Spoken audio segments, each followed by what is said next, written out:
যদি একটু সংক্ষিপ্তভাবে বলতেন যে সরকারের তরফ থেকে আমাদের জানানো হয়েছে যে এই সরকারই নির্বাচনকালীন সরকারের ভূমিকা পালন করবেন। আপনারা এইটাতে সন্তুষ্ট কিনা, নাকি আপনারা সরকারে কোনো অন্তর্ভুক্তি বা বিয়োজন চান?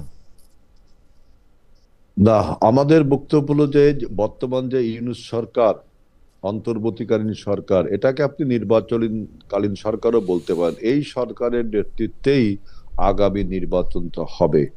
এখানে সংযোজন বিয়োজনের কথা অনেকেই বলেছে, কিন্তু আমাদের বক্তব্য হলো সরকার তার চরম নিরপেক্ষতা, তার শ্রেষ্ঠ নিরপেক্ষতা দেখাবে। অতএব সরকারের ভিতরে বর্তমান যে উপদেষ্টারা আছে তাদের যোজন বা বিয়োজনের কথা আমরা এখনো বলিনি। আমরা চাই যে তারা একটা নিরপেক্ষতা দেখাক।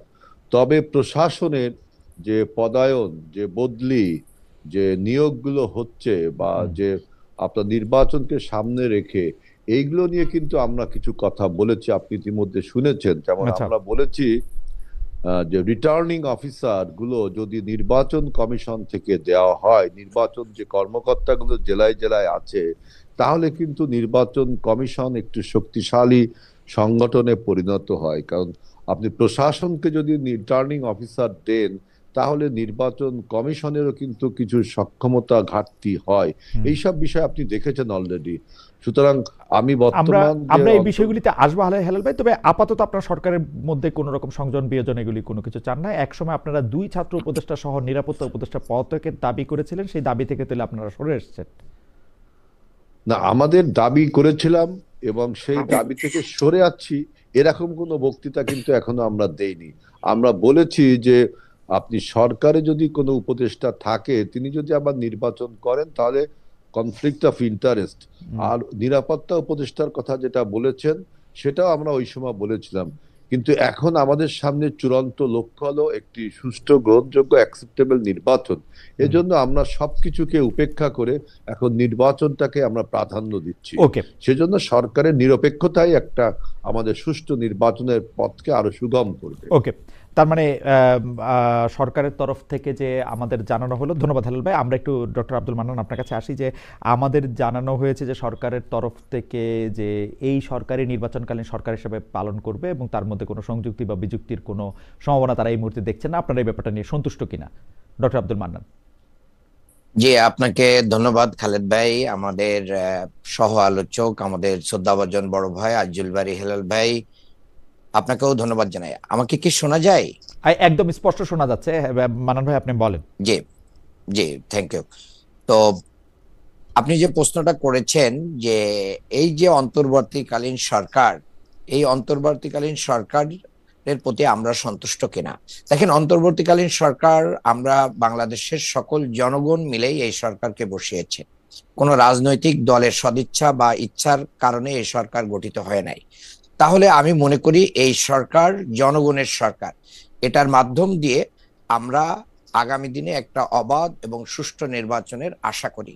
তবে সেক্ষেত্রে এই সরকারের কিছু কিছু আচার আচরণ এবং কর্মপদ্ধতি এই সরকার নিরপেক্ষ কিনা, সেই নিরপেক্ষতার বিষয়টাকে অনেক জায়গায় প্রশ্নবিদ্ধ হয়েছে, যার কারণে আমাদের দল সহ সম্ভাবনা যে 8টি দল আছে, আমাদের পক্ষ থেকে এখনো পর্যন্ত কিন্তু আমরা কিছু কর্মসূচি নিয়ে মাঠে এখনো আছি এবং সেই কর্মসূচির ভিতরে আমরা আছি। বিশেষ করে লেভেল প্লেইং ফিল্ড তৈরি করার যে বিষয়টা আছে, গণভোটটাকে এখনো আমরা আগে চাই, কারণ বাংলাদেশের সেই আমরা সক্ষমতা গণভোট প্রসঙ্গে, এখনো ডক্টর মান্নান, তৈরি আমরা গণভোট প্রসঙ্গে হয়নি। আসবো। আমি এরকম এই পর্যায়ে যদি, কারণ অনেকগুলি প্রশ্ন রয়েছে, আপনি যদি এই পর্যায়ে শুধু জানতেন, মানে আমাদের বলতেন যে নিরপেক্ষতা প্রশ্নবিদ্ধ বলছেন, সেটা কি আপনাদের কোনো উপদেষ্টা নিয়ে ঝামেলা, মানে এই কোনো একটা উপদেষ্টার প্রত্যেক চান, নতুন কোনো না, উপদেষ্টা চান? আমরা আমরা আমরা আমরা কখনো কোনো ইন্ডিভিজুয়াল উপদেষ্টার পদত্যাগ চাইনি। হুম হুম। বা সরকার, মানে ডক্টর ইউনূসের আন্ডারে ইলেকশনের ব্যাপারে আপনাদের কোনো আপত্তিও এই পর্যায়ে নাই? না, এই পর্যায়ে আমাদের দল থেকে এরকম কোনো আপত্তি নেই। কিন্তু যে নিরপেক্ষতার কথা আপনারা প্রশ্ন তুলছেন, সেই নিরপেক্ষতা কার ব্যাপারে আসলে? মানে এটা কি ডক্টর ইউনূসের ব্যাপারে, এটা নাকি মানে কার এটা ব্যাপারে? এটা এই এই এই নিরপেক্ষতার বিষয়টা হচ্ছে গোটা অন্তর্বর্তী সরকারের অবস্থানগত ব্যাপারে। যেরকম লন্ডন বৈঠক হয়েছে, হুম হুম। লন্ডন বৈঠকের পরে কিন্তু আমরা আমাদের অবস্থান ব্যক্ত করেছি। হুম। লন্ডন বৈঠকের পরে যেভাবে একটা দলের সাথে প্রেস ব্রিফিং হয়েছে, এটা বাংলাদেশের জনগণ সুন্দরভাবে নেয়নি। এটা বাংলাদেশের যে আমাদের পলিটিক্যাল কালচার এটাকে খেলাপ করেছে। এছাড়াও বিভিন্ন জায়গায় ডিসিশন মেকিং এর ক্ষেত্রে দেখা গিয়েছে যে অনেক জায়গায় অধিকাংশ দলের মতামতকে উপেক্ষা করে একটা দলের প্রতি অর্থাৎ আপনারা কিছুটা সমর্থন অর্থাৎ আপনারা ডক্টর ইউনূসের নিরপেক্ষতা নিয়ে আপনারা প্রশ্ন তুলছেন? না, আমরা ডক্টর ইউনূসের সরকারের যে সামগ্রিক ডিসিশনের ক্ষেত্রে ডক্টর মান্নান, মানে বৈঠক করেছেন ডক্টর ইউনূস, আপনি অবস্থানের কথা বলছেন, সার্বিক সরকারের কথা বলছেন, কেন আপনি ডক্টর ইউনূসের কথা কেন বলতেছেন না, যে তার নিরপেক্ষতা নিয়ে আপনার প্রশ্ন আছে?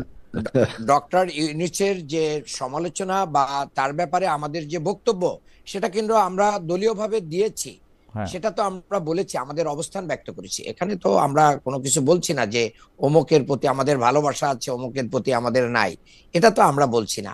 কাজেই আমরা বলতে চাই যে প্রধান উপদেষ্টা তিনি যদি কোনো জায়গায় কি কোনো দিকে হেলে পড়েন, তাকে তো আমাদের বলার সুযোগ দিতে হবে। তার অর্থ এই না যে আমরা তার প্রতি অসন্তুষ্ট বা তার কার্যক্রমে আমরা আমরা তার বিরুদ্ধে বলছি, মানে জামাত ইসলামের অবস্থান হচ্ছে আমরা তার বিরুদ্ধে বলছি, কিন্তু তার বিপক্ষে আমরা অসন্তুষ্ট নই।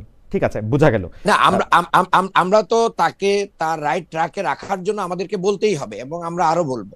ওকে, আপনারা আরো বলবেন, তবে তার বিরুদ্ধে আপনাদের কোনো অনাস্থা নাই, কিন্তু তার বিরুদ্ধে কিছু অসন্তুষ্টি আছে, আমি যদি এটাকে এইভাবে সামারাইজ করি। এই প্রশ্নটা আসলে আমরা ডক্টর মান্নানকে দিয়ে শুরু করতে চাই এবং হেলাল ভাইয়ের কাছে আমরা এরপরে এটার ব্যাপারে হেলাল ভাইয়ের অবস্থান একটু জানবো, বিএনপির অবস্থান একটু জানতে চেষ্টা করবো। সেটা হচ্ছে যে বর্তমানে নিরাপত্তা উপদেষ্টা জনাব ডক্টর খলিলুর রহমান ভারতের যে জাতীয় নিরাপত্তা উপদেষ্টা তার সঙ্গে বৈঠক করেছেন জনাব অজিত দোভালের সঙ্গে। এই বৈঠককে আপনারা আসলে কিভাবে দেখছেন?